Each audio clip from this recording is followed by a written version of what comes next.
साथियों नमस्कार। स्वागत है आपका हमारे YouTube चैनल पीके स्टडी में। तो दोस्तों आज भी हमारी उत्तराखंड की क्लास चलेगी जिसमें हमारा लास्ट भाग रह चुका है उत्तराखंड विभाजन का।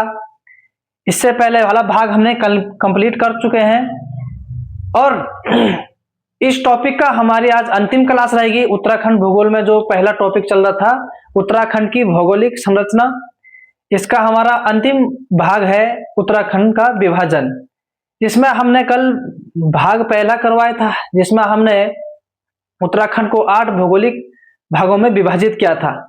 जिसमें पहले आता है ट्रांस हिमालय, दूसरा आता है वृहद हिमालय, तीसरा आता है लघु एवं मध्य हिमालय, चौथा आता है दून क्षेत्र, पांचवा आता है शिवालिक, छठा आता है भाबर और सातवां आता है तराई और अंतिम आता है 8वां गंगा का मैदानी भाग। ठीक है, तो कल तक तो हमने 3 करवा दिए थे, ट्रांस हिमालय, वृहद हिमालय और लघु एवं मध्य हिमालय। ठीक है, तो आज करवाएंगे हम आपको दून या द्वार क्षेत्र।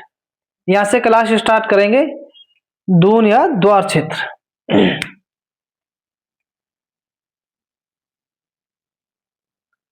दून या द्वार क्षेत्र,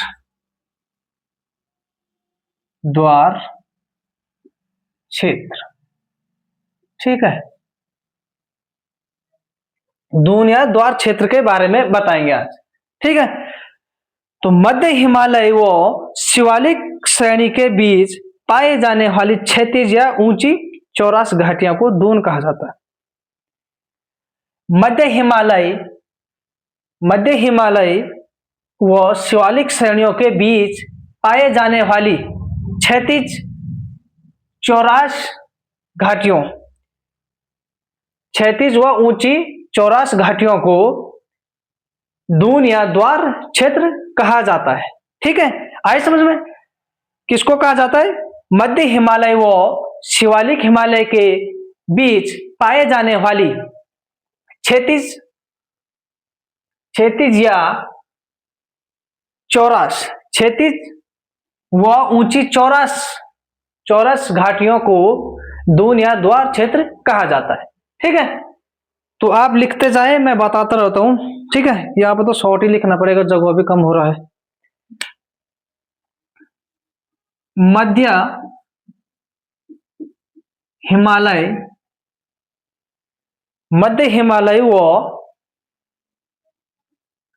व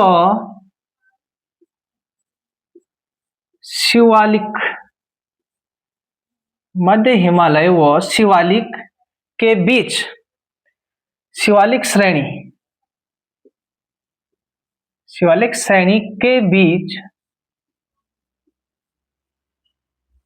शिवालिक श्रेणी के बीच पाए जाने वाली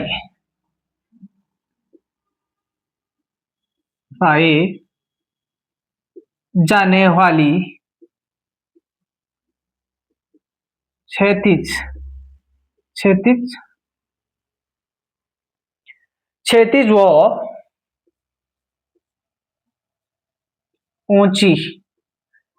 व ऊंची,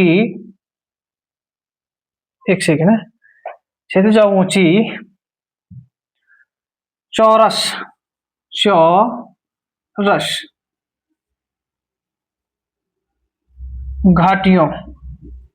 चौरस घाटियों को दून कहा जाता है। किसे कहा जाता है? दून कहा जाता है। शिवालिक श्रेणियों के बीच, मध्य हिमालय व शिवालिक श्रेणियों के बीच पाए जाने वाली क्षैतिज व ऊंची चौरास घाटियों को दून कहा जाता है। ठीक है, अब बात करते हैं आगे।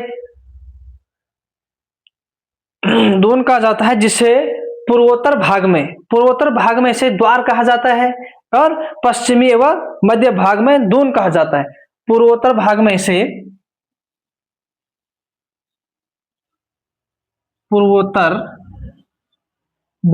इसे द्वार कहा जाता है। ठीक है, पश्चिमी पूर्वोत्तर भाग में इसे द्वार कहा जाता है, और पश्चिमी एवं मध्य भाग में इसे दून कहा जाता है। आई बात समझ में? ठीक है, पूर्वोत्तर भाग में इसे द्वार कहा जाता है, पश्चिमी एवं मध्य भाग में इसे दून कहा जाता है। ठीक है, अब इसकी ऊंचाई की बात करते हैं। 350 मीटर से 750 मीटर तक के बीच। ठीक है, 350 से 750 मीटर तक। ठीक है, ये हो गए। अब बात करते हैं राज्य का सबसे बड़ा दून। राज्य का सबसे बड़ा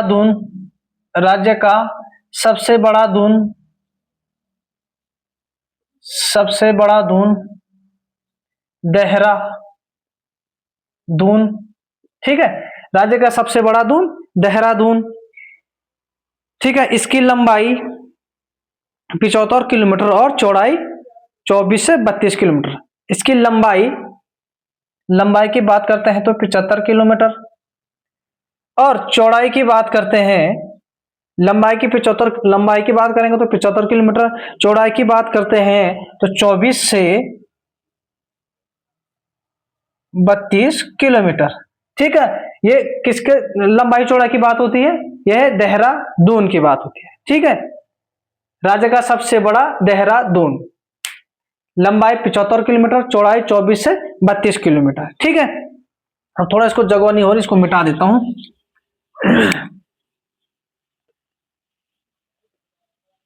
इसको भी मिटा दो। ठीक है, सबसे बड़ा दून की बात भी हो गई है। ठीक है, लंबाई चौड़ाई की बात हो गई है। अब क्वेश्चन बनता है, कई बार क्वेश्चन बनता है पेपर में, पतली व कोटा दून। पतली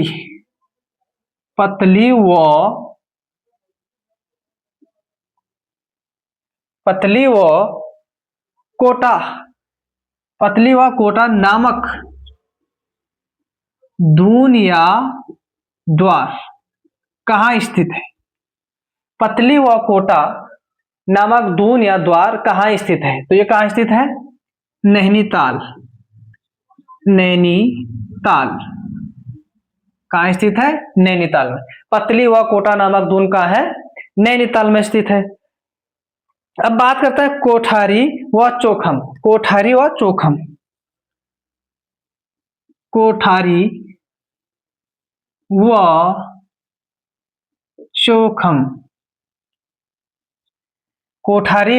चोखम नामक दून या द्वार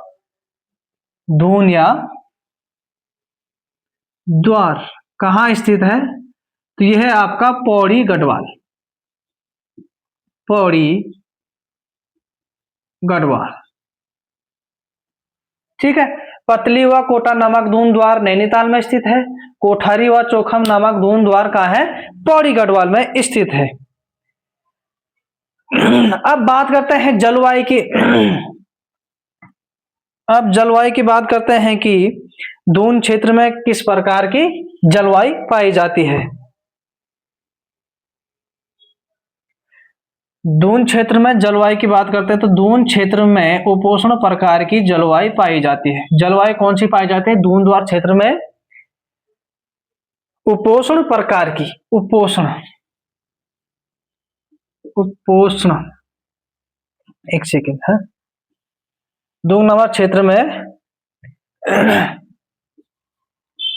उपोष्ण प्रकार की जलवायु पाई जाती है। उपोष्ण प्रकार की जलवायु पाई जाती है। ठीक है, तो दून क्षेत्र यहीं पर समाप्त होता है। अब बात करते हैं अगले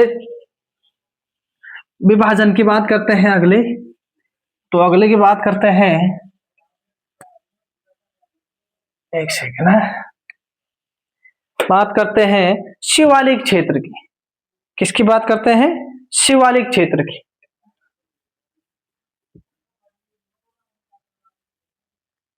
शिवालिक क्षेत्र, ठीक है, दून हो गया, दून द्वार हो गया है। अब शिवालिक की बात करते हैं। शिवालिक, शिवालिक क्षेत्र की बात करते हैं। ठीक है, किसकी बात करते हैं? शिवालिक। शिवालिक क्षेत्र को बाह्य हिमालय, हिमालय का पाद भी कहा जाता है। बाह्य, बाह्य हिमालय व हिमालय का पाद भी कहा जाता है। शिवालिक क्षेत्र को, शिवालिक क्षेत्र को बाह्य हिमालय व हिमालय का पाद भी कहा जाता है। बाह्य हिमालय और हिमालय का, हिमालय का पाद भी कहा जाता है, कहा जाता है। ठीक है, शिवालिक श्रेणी को। ठीक है, और शिवालिक श्रेणी, शिवालिक श्रेणी हिमालय क्षेत्र की, हिमालय क्षेत्र की, हिमालय क्षेत्र की नवीनतम, नवीनतम श्रेणी, नवीनतम श्रेणी, हिमालय क्षेत्र की नवीनतम श्रेणी भी नवीनतम श्रेणी है। ठीक है, हिमालय क्षेत्र की नवीनतम श्रेणी कौन सी है? शिवालिक श्रेणी। ठीक है, अब इसमें जीवाश्म भी पाए जाते हैं। शिवालिक श्रेणी में जीवाश्म, जीवाश्म, जीवाश्म पाए जाते हैं। शिवालिक श्रेणी में क्या पाए जाते हैं? जीवाश्म भी पाए जाते हैं। ठीक है, अब बात करते हैं कि शिवालिक श्रेणी का प्राचीनतम नाम। शिवालिक श्रेणी का प्राचीनतम, शिवालिक श्रेणी का प्राचीनतम, शिवालिक श्रेणी का प्राचीनतम नाम की बात करते हैं तो मैनाक, मैनाक पर्वत, मैनाक पर्वत। ठीक है, शिवालिक श्रेणी का प्राचीनतम नाम मैनाक पर्वत है। ठीक है, शिवालिक श्रेणी का अर्थ होता है, शिवालिक श्रेणी का अर्थ, शिवालिक श्रेणी का अर्थ होता है शिव की भौहें, शिव की भौहें, शिव, शिव की भौहें, शिव की क्या होती है? भौहें। ठीक है, शिव की क्या होती है? भौहें। हिमालय क्षेत्र का नवीनतम क्षेत्र भी शिवालिक श्रेणी है। यहाँ जीवाश्म पाया जाता है। शिवालिक का प्राचीनतम नाम मैनाक पर्वत है और शिवालिक क्षेत्र का अर्थ होता है शिव की भौहें। ठीक है, शिवालिक क्षेत्र अब तुम्हारे 7 जिलों में फैला हुआ है। कितने जिलों में फैला हुआ है? शिवालिक क्षेत्र आपके 7 जिलों में फैला हुआ है। शिवालिक क्षेत्र, शिवालिक क्षेत्र 7 जिलों में, 7 जिलों में फैला हुआ है। कितना जिलों में? 7 जिलों में फैला हुआ है, जिसमें सबसे पहले बात करते हैं देहरादून। ठीक है, देहरादून की बात हो गई है, हरिद्वार हो गया है, पौड़ी हो गया है, ठीक है, चंपावत हो गया है, चंपावत भी हो गया है, अल्मोड़ा, अल्मोड़ा, नैनीताल हो गया है, टिहरी हो गया है। ठीक है, कितने हो गए? 2 2 4 2 6 7। ठीक है, ये 7 जिलों में फैला हुआ है शिवालिक श्रेणी। शिवालिक श्रेणी किन 7 जिलों में फैला हुआ है? तो देहरादून, हरिद्वार, पौड़ी, चंपावत, अल्मोड़ा, नैनीताल और टिहरी। ठीक है, अब बात करते हैं कि शिवालिक श्रेणी, शिवालिक श्रेणी की चोटियों की ऊंचाई। ठीक है, शिवालिक श्रेणी की चोटियों की ऊंचाई, शिवालिक श्रेणियों की, शिवालिक श्रेणी की चोटियों, चोटियों की ऊंचाई, किसकी बात करते हैं? शिवालिक श्रेणी की चोटियों की ऊंचाई की बात करते हैं तो 700 से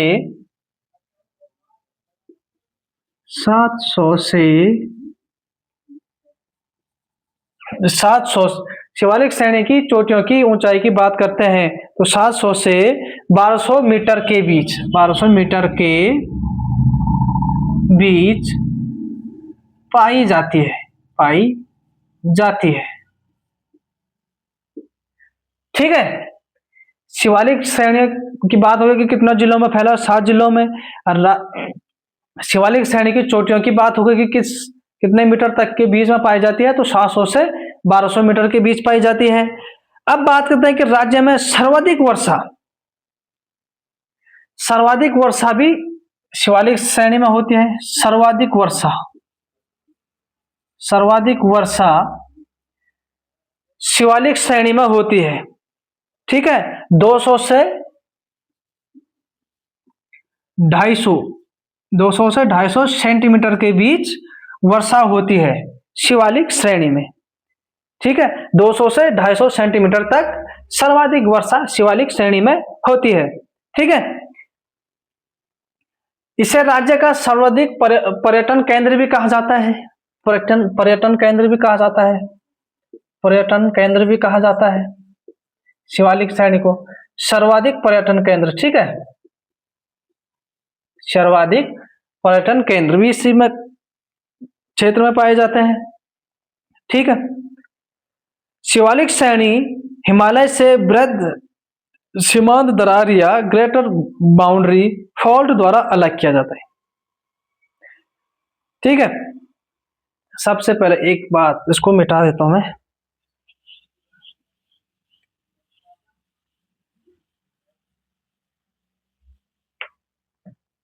अब बात करते हैं कि शिवालिक श्रेणी को हिमालय से कौन अलग करता है। शिवालिक श्रेणी को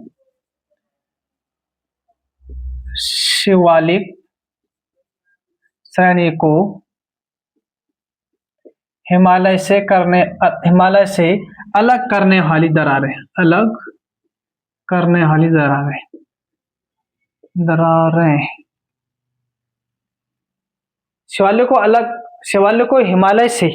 शिवालिक श्रेणी को हिमालय से अलग करने वाली दरारें बृहत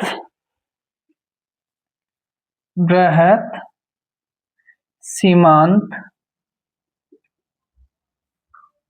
दरार, ये किसको अलग करती है? शिवालिक को हिमालय से अलग करने वाली दरारें हैं तो बृहद सीमांत दरार। ठीक है, जिससे ग्रेट बाउंड्री फॉल्ट कहा जाता है। Great boundary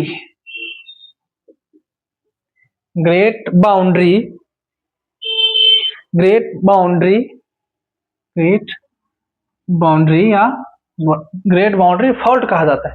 great boundary fault कहा जाता है। ठीक है, अब जलवायु की बात करते हैं कि शिवालिक श्रेणी में कौन सी जलवायु पाई जाती है। शिवालिक श्रेणी में जो जलवायु पाई जाती है तो गर्म शीतोष्ण जलवायु। गर्म शीतोष्ण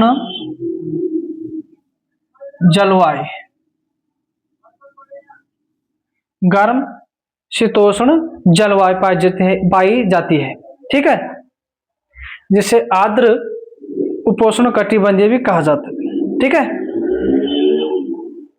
ठीक है, अब बात करते हैं, शिवालिक श्रेणी तो समाप्त हो चुके हैं। अब भाबर की बात है, भाबर क्षेत्र की। ठीक है, तो भाबर क्षेत्र की बात करेंगे। भाबर क्षेत्र, ठीक है, किसकी बात कर रहे थे? भाबर क्षेत्र की। तो भाबर क्षेत्र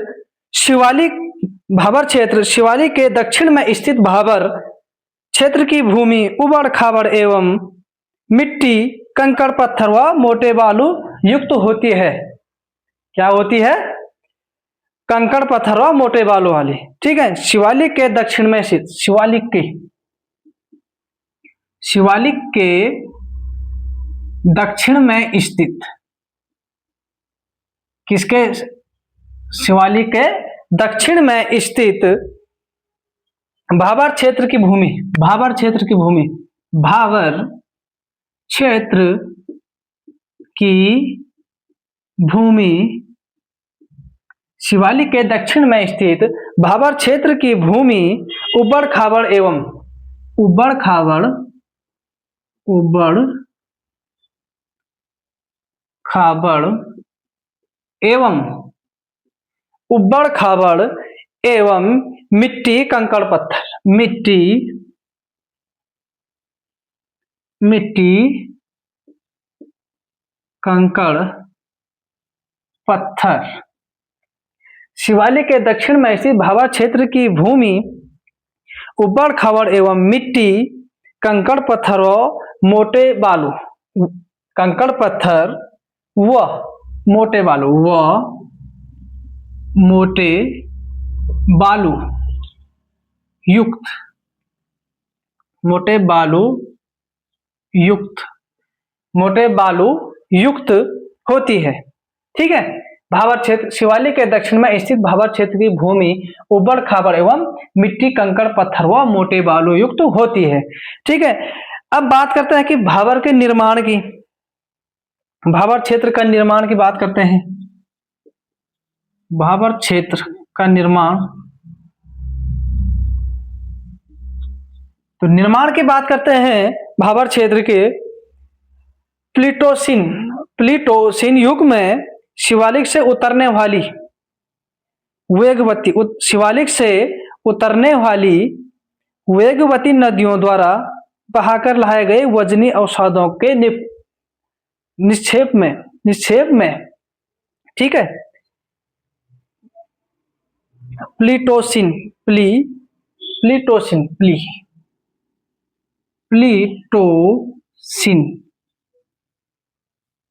भाबर क्षेत्र के निर्माण की बात कर रहे हैं हम। ठीक है, तो प्लीटोसीन युग में शिवालिक से, प्लीटोसीन युग में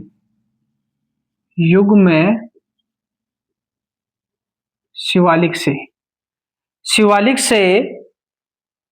उतरने वाली वेगवती, शिवालिक से उतरने वाली वेगवती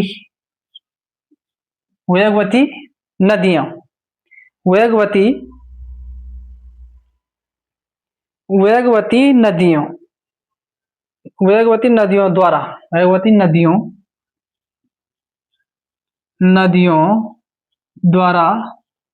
बहाकर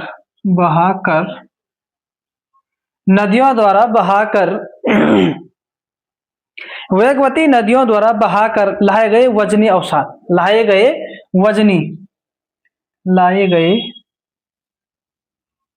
वजनी अवसाद।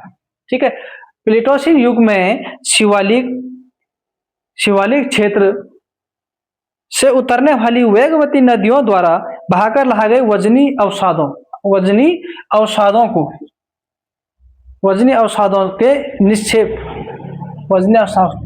के निक्षेप। ठीक है, प्लीटोसीन युग में शिवालिक से उतरने वाली वेगवती नदियों द्वारा बहाकर लाए गए वजनी अवसादों के निक्षेप से हुआ है भाबर का निर्माण। ठीक है, तो भाबर में इतना है, ज्यादा कुछ है नहीं है। क्वेश्चन आएगा तो निर्माण से आएगा। ठीक है, बाकी तो कुछ नहीं आएगा, निर्माण कैसे हुआ बाकी इससे कुछ नहीं आएगा। ठीक है, अब बात करते हैं तराई क्षेत्र। तराई क्षेत्र की बात करते हैं, किसकी बात करते हैं, तराई क्षेत्र। तराई क्षेत्र की बात करते हैं तो तराई क्षेत्र का निर्माण महीन कोणों वाली अवसादी चट्टानों से हुआ है। तराई क्षेत्र का निर्माण महीन अवसादी चट्टानों के कारण, महीन कोणों वाली अवसादी चट्टानें, महीन कोणों वाली। ठीक है, तराई क्षेत्र के निर्माण की बात करते हैं। निर्माण महीन कणों वाली अवसादी महीन कणों वाली अवसादी चट्टानों से हुआ है, अवसादी चट्टानों से, चट्टानों से हुआ है। किसका निर्माण? तराई क्षेत्र का निर्माण। ठीक है, तराई क्षेत्र का निर्माण, तराई क्षेत्र में दलदली तराई क्षेत्र में जो मिट्टी पाई जाती है ना, मिट्टी, तराई क्षेत्र में जो मिट्टी पाई जाती है वो दलदली पाई जाती है, दलदली। तराई क्षेत्र में दलदली प्रकार की मिट्टी पाई जाती है। तो तराई क्षेत्र में दलदली प्रकार की मिट्टी पाई जाती है, जिस कारण यहाँ गेहूं और चावल की खेती अधिक होती है। ठीक है, दलदली प्रकार की मिट्टी पाई जाता है। कृषि ज्यादातर किस प्रकार की होती है? गेहूं और चावल की। ठीक है, इस प्रकार, इसीलिए यहाँ गेहूं और चावल ज्यादा होते हैं तराई भाबर क्षेत्र में। ठीक है, क्योंकि गेहूं और चावल के लिए दलदली मिट्टी काफी उपयोगदायक होती है। ठीक है, बात करते हैं कि तराई क्षेत्र में, तराई क्षेत्र में पाताल तोड़ कुएं भी पाए जाते हैं। पाताल तोड़ कुएं, पाताल तोड़ कुएं पाए जाते हैं। ठीक है, पाताल तोड़ कुएं पाए जाते हैं। पाताल तोड़ कुएं पाए जाते हैं। ठीक है,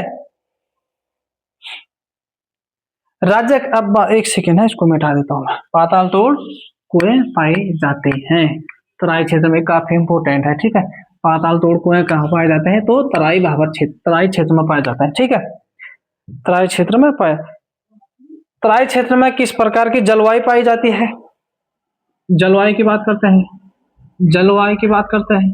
ठीक है, तराई क्षेत्र में किस प्रकार की जलवायु पाई जाती है? उपोष्ण प्रकार की।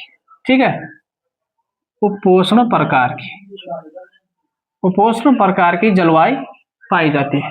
ठीक है, ठीक है, दलदली मिट्टी होने के कारण यहाँ, ये तो हो गया धान और धान एवं गन्ने की वो होती है, गन्ना की भी खेती होती है। ठीक है, राज्य के तराई क्षेत्र में बंगाली और हरियाणा पंजाबी लोग निवास करते हैं। तराई क्षेत्र में ज्यादातर बंगाली, पंजाबी और हरियाणी लोग क्या करते हैं? निवास करते हैं ज्यादातर तराई क्षेत्र में। ठीक है, ठीक है, उधम सिंह नगर जिले में, उधम सिंह जिले के कुछ क्षेत्र में कुछ क्षेत्र में बाजपुर, रुद्रपुर, खटीमा, किच्छा के क्षेत्र तराई क्षेत्र में पड़ते हैं। ठीक है, ज्यादा कुछ है नहीं इसमें भी, इतना ही है, जो भी इंपोर्टेंट चीज मैंने बता दिया आपको। ठीक है, अब बात करते हैं, अब अंतिम रह गए हमारा गंगा का मैदानी भाग। क्या रह गए हैं? गंगा का मैदानी भाग। गंगा का मैदानी क्षेत्र,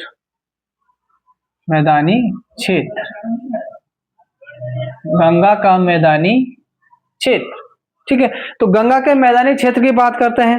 राज्य के हरिद्वार जिले का अधिकांश भाग, हरिद्वार जिले का क्या है? अधिकांश भाग, हरिद्वार जिले का अधिकांश भाग,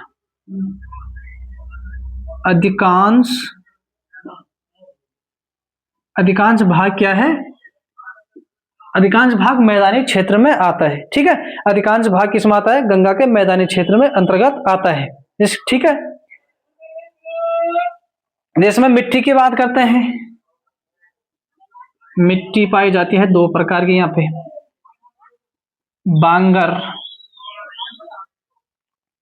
बांगर और खादर। बांगर मिट्टी किसे कहते हैं? ये इंपोर्टेंट है। ठीक है, बांगर मैदानी क्षेत्र का वह भाग, मैदानी क्षेत्र का वह भाग जहां तक बाढ़ का पानी नहीं पहुंच पाता है, उस मिट्टी, वहां जो मिट्टी जमी रहती है ना, उसको बांगर मिट्टी कहते हैं। ठीक है, मैदानी क्षेत्र का वह भाग, मैदानी क्षेत्र का वह भाग जहां बाढ़ का पानी, बाढ़ का पानी नहीं पहुंच पाता है, नहीं पहुंच पाता। ठीक है, मैदानी क्षेत्र का वह भाग जहां बाढ़ का पानी नहीं पहुंच पाता है उसे पुरानी या उसे पुरानी जलोढ़ मिट्टी भी कहते हैं। ठीक है, पुरानी जलोढ़ मिट्टी भी कहा जाता है। ठीक है, वो पुरानी हो जाती है क्योंकि वहां बाढ़ का पानी जाता नहीं, इसलिए वो पुरानी जलोढ़ मिट्टी कहा जाता है, उसी को बांगर मिट्टी कहा जाता है। ठीक है, अब बात करते हैं खादर मिट्टी की बात करते हैं। खादर वह क्षेत्र जहां प्रतिवर्ष बाढ़ का पानी पहुंचता है, यह नहीं जलोढ़ कहा जाता है। जहां प्रतिवर्ष बाढ़ का पानी जाता है, प्रतिवर्ष